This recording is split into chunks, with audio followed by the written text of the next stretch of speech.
Hello, and welcome to our session today discussing early season opportunities to enhance nutrient availability with extract PBA. And I'm your host, Dr. Brian Cornelius. So, extract, powered by Accomplish, is a technology that is designed to unlock more nutrition. And as you can see from the name of the technology, extract, how can we extract nutrition from our soils, from nutrient applications, from previous seasons crop residue, manures, litters, organic fertilizer materials? How do we get the most benefit and utilization of that applied and residual nutrition with a technology like extract?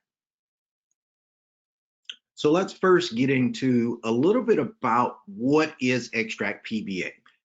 Here you can see just the terminology says extract PBA is a proprietary blend of a fertilizer biocatalyst for nutrient availability combined with a nitrogen source in the form of ammonium thiosulfate for use with broadcast sprays, residue management, and even at UAN side dress applications. There are some really neat grower benefits. We can accelerate nutrient mineralization and recycling, improve uniformity of emergence and plant vigor, extend nutrient availability later into the season, and improve total nutrient use efficiency. And product features include the accomplished nutrient release technology for nutrient extraction, so that accomplished biocatalyst technology getting into that soil profile or into that crop residue or those organic sources of nutrition, and those metabolites in that technology helping to cycle or recycle or mineralize or transform some of that nutrition into a plant available form. And the really neat benefit or feature of this technology is that it is compatible with almost all fertilizers, insecticides, fungicides, pesticides in general. There's very little compatibility concern with the extract technology. So now let's get into a little bit about how this technology works, because we want to talk about what it is, how it works, and then show you some evidence of that in some actual field work. But let's look at how it works. So we talked about it working with residual or bound nutrition or organic nutrients in the soil, or capturing some of the nutrients that were taken up by the previous crop and are still laying in that crop residue. So in an untreated soil or untreated residue scenario, the problem that we encounter a lot of times is that process to release those nutrients is very slow. And a lot of that can be dictated by our temperatures, which make those nutrients much less available to the plant. So here's that scenario again, slow temperature dependent process. Even though we've got a microbial community, we all know that once we get below that 50-degree Fahrenheit temperature point, that microbial activity reduces significantly. So a lot of those nutrients that are either in the soil or in that residue are basically immobilized or not available to the crop, because that natural population that helps manage or cycle some of that nutrition is not very active.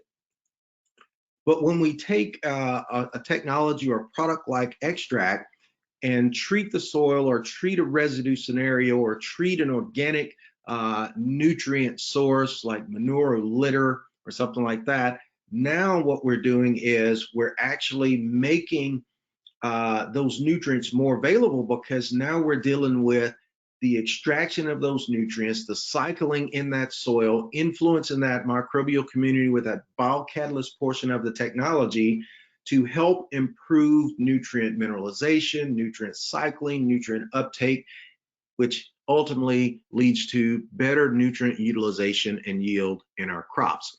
So the scenario on the left, where there's no technology helping with nutrient availability, versus using a technology like extract to get more out of that natural pool of nutrients that are in the soil, as well as any applied nutrition that we need, an influence of that metabolite-based material or from that nitrogen source to help with some of the carbon to nitrogen balance in a heavy residue situation or heavy litter or manure scenario as well.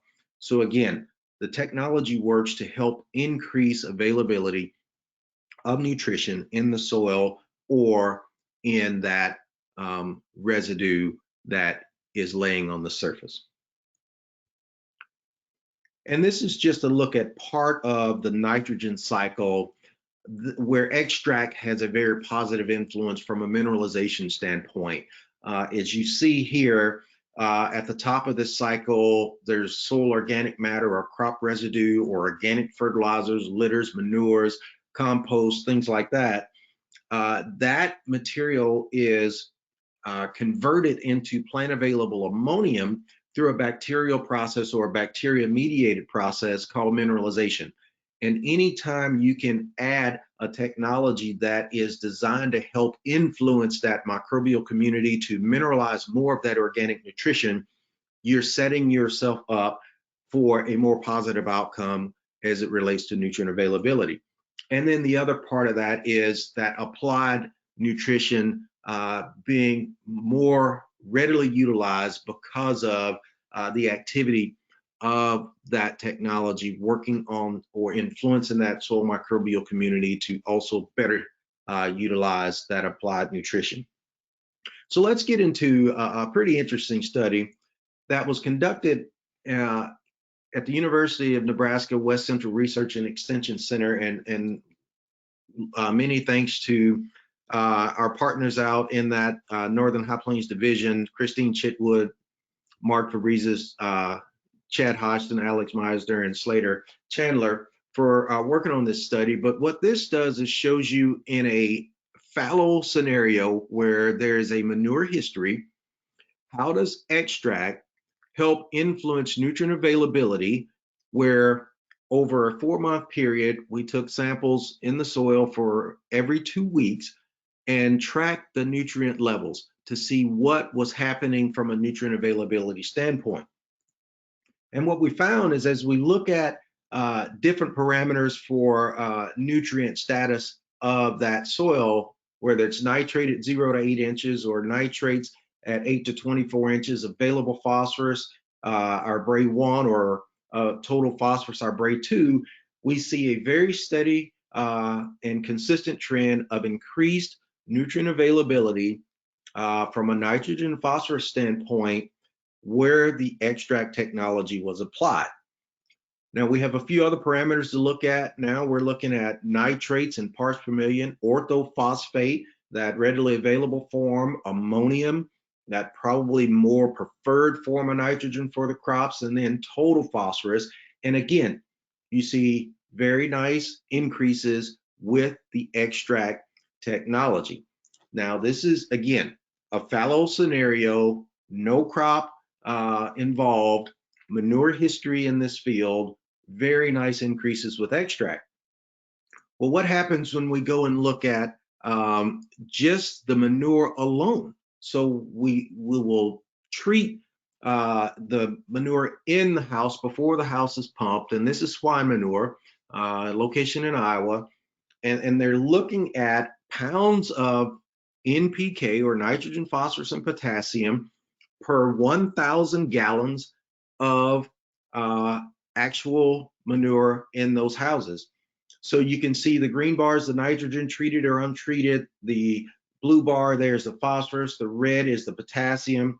So if you look at those differences, untreated on the left, treated on the right, from a nitrogen standpoint, that represents a 14% increase. The phosphorus represents a 44% increase, and the potassium is a 32% increase of the treated with extract versus the untreated pits. So again, the previous study was looking at the results in the field after a manure application was done.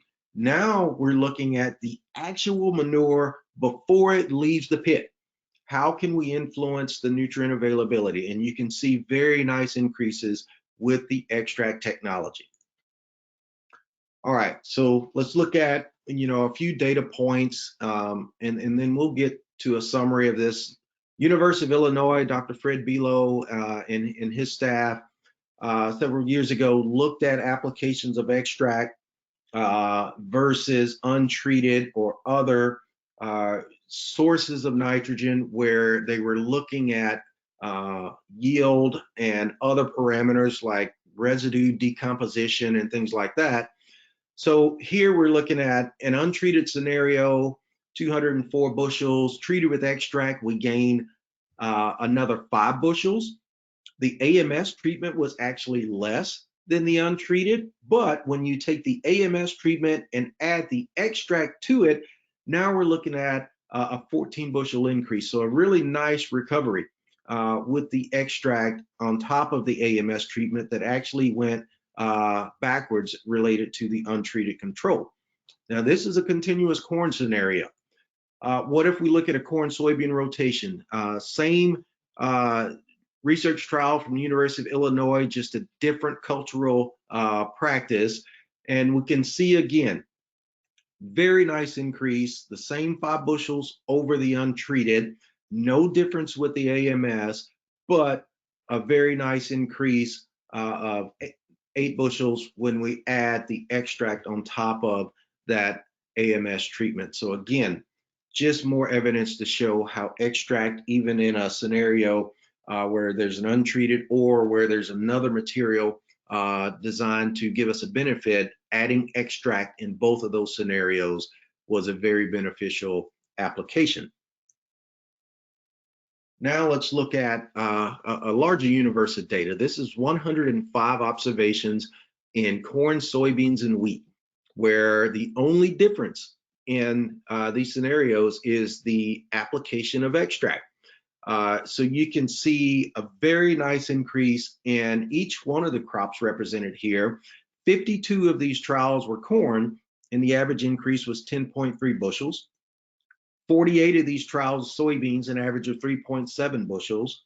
And then another 5 of these trials was wheat at an average of 5.5 bushel increase. So very solid data. And this is a meta-analysis. Sometimes we call this a piano graph.